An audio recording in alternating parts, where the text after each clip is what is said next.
तुमसे कितनी बार कहा है, मेरे पास टाइम नहीं है, तुम खुद जाके दवाई ले लो। पति ने अपनी बीमार पत्नी को कहा, जो काफी समय से गांव में इलाज करवा रही थी, लेकिन उसका बुखार था कि उतरने का नाम ही नहीं ले रहा था। लेकिन पति के पास समय नहीं था। इतने में ही लड़के के पिताजी बोले, बेटा बहू को समय रहते दिखा लाओ, वरना बाद में पछताना पड़ेगा। बेटा बोला, पिताजी इसमें पछताने जैसा क्या है?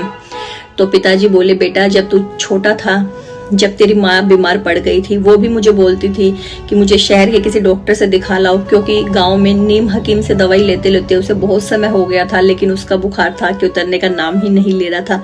लेकिन मेरे पास समय नहीं था, मैं उसको देखता भी नहीं था।